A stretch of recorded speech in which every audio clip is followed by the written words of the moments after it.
Vous recevez aujourd'hui le député du parti présidentiel Ensemble pour la République, Éric Bothorel. Bonjour Éric Bothorel. Bonjour. Merci d'avoir accepté l'invitation de RFI. C'est une étape de passé, mais le chemin est encore long pour le gouvernement sur la Nouvelle-Calédonie. On en parle ce midi sur la radio du Monde avec vous, puisque le Sénat a adopté hier le projet de loi constitutionnelle qui porte création d'un État de Nouvelle-Calédonie. Alors, c'est la traduction législative des accords de Bougival, signés l'année dernière avec les forces politiques du Caillou, indépendantistes du FLNKS excepté. Il est censé mettre fin à des décennies de troubles sur place. Le Premier ministre Sébastien Lecornu avait mis en garde contre un statu quo qui n'est plus viable dans l'archipel français du Pacifique. Alors avant de parler des obstacles qui se dressent sur la route de ce projet, est-ce que vous félicitez aujourd'hui que le processus avance de cette absence de blocage hier au Palais du Luxembourg ? Écoutez, c'est toujours plus agréable effectivement d'avoir un processus qui réunit pas mal de forces qui se projettent sur un avenir de la Nouvelle-Calédonie qui puisse se débarrasser d'un certain nombre de sujets de tension. Donc il faut plutôt se réjouir en effet que certaines étapes puissent être passées sans trop d'encombre, même si ça n'éclaircit pas le ciel devant, et ça ne veut pas dire que l'horizon est totalement dégagé. Et oui, puisque ce vote du Sénat, il est un peu en trompe-l'œil, parce que les sénateurs socialistes notamment se sont abstenus pour laisser le temps à l'exécutif de se rendre compte de l'impasse dans lequel mène, selon eux, ce texte. À terme, il faudra pourtant bien convaincre ces socialistes. Pour adopter une révision de la Constitution, le gouvernement aura besoin des 3/5 de l'ensemble des parlementaires réunis en congrès. Alors qu'est-ce que vous répondez, vous, à vos collègues du Parti socialiste qui s'émeuvent notamment de l'opposition des indépendantistes face à ces accords de Bougival ? Écoutez, d'abord, ce que vous avez rappelé sur la nécessité de réunir les 3/5 du Congrès, c'est un caillou pour le caillou de la Nouvelle-Calédonie. Et ensuite, on a un deuxième caillou, c'est effectivement le positionnement du Parti socialiste. Je crois que chacun considère et convient que les discussions sont maintenant engagées de longue date. Vous avez rappelé un certain nombre d'étapes clés qui ont précédé l'examen de ce texte. Je pense que le Parti socialiste gagnerait à rejoindre les rangs de ceux qui souhaitent porter cette révision constitutionnelle qui consacre l'État de la Nouvelle-Calédonie, qui est une demande forte de beaucoup d'acteurs de la Nouvelle-Calédonie, même si bien évidemment il restera pleinement rattaché à la métropole et à l'État français. Alors vous avez été, il y a un mois, signataire d'une tribune avec une 50aine de députés de votre groupe sur le sujet. Vous vous y inquiétiez d'une Nouvelle-Calédonie qui meurt de l'incertitude. Qu'est-ce que vous entendez par là ? Et est-ce que quand on voit l'opposition frontale d'une partie des Néo-Calédoniens, finalement, le remède ne serait pas pire que le mal pour la stabilité de l'archipel ?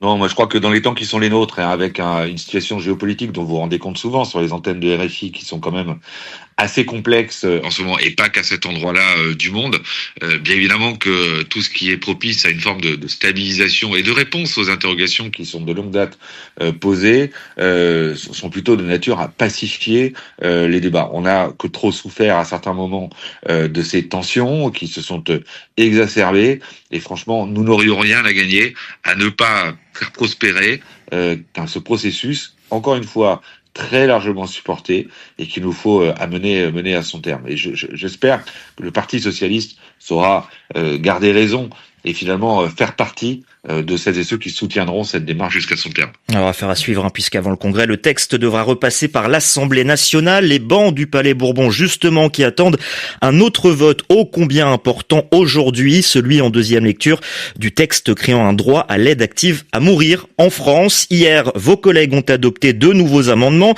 Un qui punit l'entrave à l'accès au droit à l'aide active à mourir. L'autre, l'incitation, au contraire, à cette aide active à mourir. Est-ce que l'équilibre tant recherché dans le traitement de ce sujet sensible a, selon vous, enfin été trouvé ?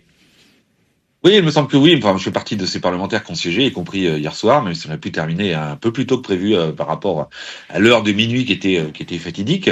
Mais il me semble, et d'ailleurs, la rapporteure qui était au banc a fait un exercice de synthèse pour rappeler un certain nombre de principes qui avaient été acquis à cette deuxième, pour pas dire troisième lecture à l'Assemblée nationale, si on reprend le texte tel qu'il avait été d'abord examiné une première fois, puis ensuite après la dissolution. Donc oui, il y a des mesures. On va pas en faire la liste à la Prévert de ces mesures, mais entre les formulations écrites de la demande, entre l'association des médecins, entre eux, et ce que vous avez rappelé, un certain nombre d'amendements autour du délit d'entrave. Franchement, je pense que par rapport aux associations qui sont les plus crispées sur ce sujet, par rapport aux personnes qui légitimement peuvent avoir des interrogations saines par rapport à ce texte, je crois qu'on a une version équilibrée de quelque chose qui est assumé. C'est effectivement une liberté nouvelle, qui sera nouvelle, consacrée aux individus qui feraient le choix de pouvoir réduire la durée qui les sépare d'une échéance qui nous attend tous, et que certains vivent avec beaucoup plus de souffrance que d'autres. Alors vous avez parlé du parcours de combattant un peu de ce texte dans le processus législatif. La présidente de l'Assemblée, Yaël Braun-Pivet, estime désormais qu'un chemin existe pour une adoption de la loi avant cet été. Mais on se rappelle les débats chaotiques au Sénat. C'était le mois dernier. Ils avaient conduit au rejet du texte. Or, il va devoir repasser maintenant devant les sénateurs. Vous y croyez, vous, à cette adoption d'ici l'été, où il faudra peut-être, comme l'avait d'ailleurs évoqué Emmanuel Macron, passer finalement par un référendum pour trancher cette question de l'aide active à mourir en France? Je crois pas. Je donne pas beaucoup de crédit à l'hypothèse d'un référendum. Ce serait complexe. D'abord, le sujet est tellement vaste. Il est fait de plein de choses trappes. Vous imaginez une question qui serait une question relativement simple, alors qu'elle emporte des tas de modifications. C'est pas un hasard si si le texte de loi comporte près d'une vingtaine d'articles. Donc, de mon point de vue, ce serait pour le coup complexe. Et ça réglerait pas le sujet. Par l'intermédiaire d'un référendum, on ne pourrait pas emporter ces 20 articles. Maintenant, je ne peux pas ignorer que le Sénat, effectivement, peut nous engager dans quelque chose qui ne soit pas aussi tranquille que quelque chose qui déboucherait sur l'adoption de ce texte. Voilà, je suis ni totalement confiant, ni totalement pessimiste, mais parce que nous sommes dans une situation politique, et en plus, à quelques mois d'un renouvellement partiel du Sénat, il peut y avoir des tentations de la part de certains de se saisir de ce texte comme étant un prétexte pour réaffirmer des positions politiques fortes. Et donc, il faut rien exclure. Mais nous aurons fait notre part, et je pense que nous sommes au rendez-vous des attentes nombreuses des Français en matière d'amélioration des prises en charge, à la fois côté palliatif, puisque c'était le premier texte qui avait été examiné avant celui que nous avons conclu hier soir, avant que ce soit le vote solennel de cet après-midi. Mais voilà, là aussi, j'appelle à une forme de raison, et je pense que ce serait dommage d'instrumentaliser ce texte pour en faire finalement des arguments de campagne pour les sénatoriales. Et alors un mot pour finir, Éric Bothorel, d'un de vos combats personnels, celui pour la régulation des réseaux sociaux en France, en tout cas des grandes plateformes.